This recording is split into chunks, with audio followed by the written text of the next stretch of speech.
மகாபாரதம் காவியம் பகுதி 71 முந்தைய தொடர்ச்சி. நான் பிறந்திருக்கவே கூடாதம்மா. என் முன்வினை பயனே என்னை அன்பு வடிவான தங்களிடம் இருந்து பிரித்தது என புலம்பி அழவும் தாய் குந்தியின் மார்பிலிருந்து பால் சுரந்தது. மகனே, அழாதே. அன்றைய சூழ்நிலை அப்படி. இன்று நிலைமை மாறிவிட்டது. என்னை தாய் என்று அறிந்த பின்பும் நீ இனி இங்கிருப்பது தவறு. வா, என்னோடு நம் இருப்பிடத்திற்கு போய்விடலாம். உன் தம்பிமார் நீயே அவர்களது சகோதரன் என்று தெரிந்தால் மிகுந்த மகிழ்ச்சி அடைவர். நீயும் பாண்டவர் குலத்தவன் என்று தெரிந்துவிட்டால் இந்த உலகமே உனக்கு தலைவணங்கும். உன்னிலும் உயர்ந்தவர் வேறு யாரும் இருக்க முடியாது என பாசத்தோடு சொன்னாள். கர்ணன் சிரித்தான். அம்மா, தாங்கள் என்னை பெற்றவர் என்பதை நிரூபித்து விட்டீர்கள். ஆனால் ஊரை கண்டு அஞ்சி அன்றொரு நாள் என்னை உதாசீனப்படுத்தினீர்களே, அதை நினைத்து பாருங்கள். நான் ஒரு தேரோட்டியின் மகனாக வளர்ந்ததால் பட்ட அவமானங்கள் கொஞ்சம் நஞ்சமா? அனைத்து வித்தைகளும் தெரிந்தாலும் சத்திரியனல்லாத சூத்திரனாக வளர்ந்ததால் என்னை துரோணர், கிருப்பர் போன்றவர்கள் அவமானப்படுத்தினார்களே. உன் பிறப்பை பற்றி சொல் என்றார்களே. அப்போது நான் தலைகுனிந்து நின்றேன். அந்த சமயத்தில் எனக்கு கை கொடுத்து தூக்கிவிட்டவன் யார்? துரியோதனன். அம்மா, அவன் எனக்கு தெய்வம். அம்மா, நான் கேட்கும் ஒரே ஒரு கேள்விக்கு பதில் சொல்லுங்கள். சோற்றிட்ட ஒருவனை தூக்கி எறிந்து விட்டு நன்றி மறந்து வரலாமா? எச்சில் சோற்றுக்கே வழியில்லாதவனை ராஜா என்ற அந்தஸ்துக்குள்ளாக்கியவனை உதாசீனம் செய்யலாமா என்று அவன் சொல்லவும் பதில் சொல்ல முடியாமல் கண்ணீரை பதிலாக தந்தாள் குந்தி. கர்ணன் தொடர்ந்தான். அம்மா, துரியோதனின் நட்புக்கு ஒரு உதாரணம் சொல்கிறேன், கேளுங்கள். நானும் அவனது மனைவி பானுமதியும் ஒரு நாள் சொக்கட்டான் விளையாடி கொண்டிருந்தோம். இந்நிலையில் துரியோதனன் அந்த அறைக்குள் நுழைய கணவனுக்கு மதிப்பளிப்பதற்காக அவள் எழுந்து நின்றாள். ஆட்டத்தில் தோற்றுவிடுவோம் என்ற பயத்தில்தான் பாதியிலேயே எழுகிறாளோ என நினைத்து அவளது புடவையை பற்றி இழுத்தேன்.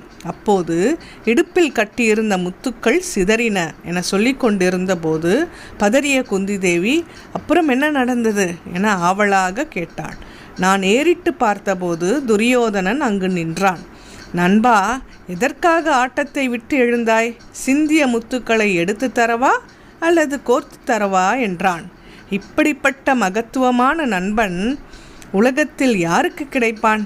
என் மீதும் பானுமதி மீதும் அவன் எந்தளவுக்கு நம்பிக்கை வைத்திருந்தால் இப்படி ஒரு வார்த்தை அவனது வாயிலிருந்து வந்திருக்கும்? வியர்த்து விறுவிறுத்து நின்ற எனக்கு அந்த வார்த்தை பனிக்கட்டிகளை அள்ளி கொட்டியது போல் இருந்தது. தாயே, அந்த அன்பு தெய்வத்தை விட்டு நான் எப்படி பிரிய முடியும்? சொல்லுங்கள் என்றான். இவ்வளவு சொன்ன பிறகும் குந்தி சுயநலம் கருதியே பேசினாள்.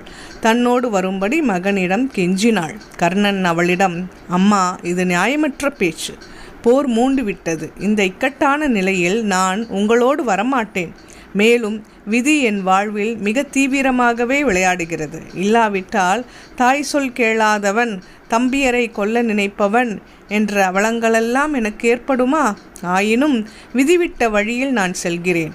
பாண்டவர்களுடன் என்னால் சேர இயலாது. அதை தவிர இதை கேட்டாலும் உங்கள் மகன் தருவான், வாக்கு தவறமாட்டான், உங்கள் பிள்ளை என கூறிய கர்ணன் தாயை பாசத்துடன் அணைத்து கொண்டான்.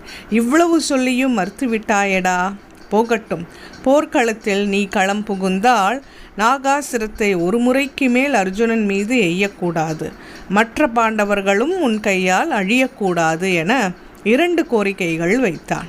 வாக்கு தவறாத மாமன்னன் எந்த யோசனையும் செய்யாமல் இந்த வேண்டுதல்களை ஏற்றான். அது மட்டுமின்றி, அம்மா, ஒரு மாவீரன் ஒரு அஸ்திரத்தை ஒரு முறை எய்தே எதிரியை அழிக்க வேண்டும்.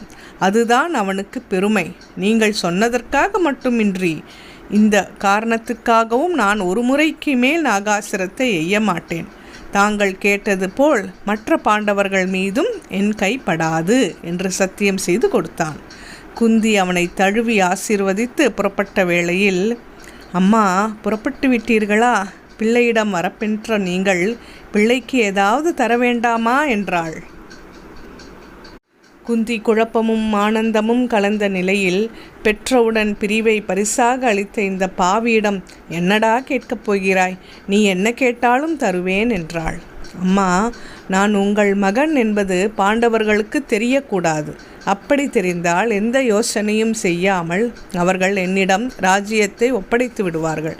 அப்படி தரப்படும் நாட்டை என் நண்பன் துரியோதனனிடம் சற்றும் யோசிக்காமல் நான் கொடுத்து விடுவேன். அதில் தங்களுக்கு எப்படி உடன்பாடு ஏற்படும்? அத்துடன் போர்க்களத்தில் நான் ஒருவேளை அர்ஜுனன் கையால் மடிய நேர்ந்தால் நீங்கள் என்னை தங்கள் மடியில் தூக்கி வைத்து நான் உங்கள் மகன் என்ற உண்மையை ஊருக்கு உரைக்க வேண்டும். என் பிறப்பின் களங்கம் இறப்பின் பின்பாவது நீங்க வேண்டும் என்று கண்ணீர் வடித்தான். குந்தி அவனுக்கு ஆறுதல் கூறி, இப்படி ஒரு நிலைமை எந்த பிள்ளைக்கும் எந்த தாய்க்கும் உலகில் ஏற்படக்கூடாது என சொல்லி புறப்பட்டாள். கிருஷ்ணரிடம் சென்ற அவள் கர்ணனிடம் பேசியது பற்றி தெரிவித்தாள். நினைத்தது நடந்ததை எண்ணி அந்த மாதவனும் மகிழ்ச்சி அடைந்தார். பின்னர் தர்மரை தேடி சென்ற அவர் தான் தூது சென்ற வரலாறு முழுவதையும் சொன்னார். அது கேட்டு தர்மர் கோபமடைந்தார். கிருஷ்ணரை அவமதிப்பவர்கள் அவர் மதிப்பதில்லை. மேலும் ஒரு தூதரை நடத்தும் விதம் கூட தெரியாத துரியோதனன் இனி உலகில் இருக்கக்கூடாது என்பதில் உறுதியாக இருந்தார். போருக்கான ஆயத்தப் பணிகளை செய்தார். திரௌபதிக்கு பாண்டவர்கள் மூலம் ஆளுக்கொருவராக 5 மகன்கள் பிறந்தனர். அவர்கள் விந்தன், சோமன், வீரகீர்த்தி, புண்டலன், ஜெயசேனன் ஆகியோர்.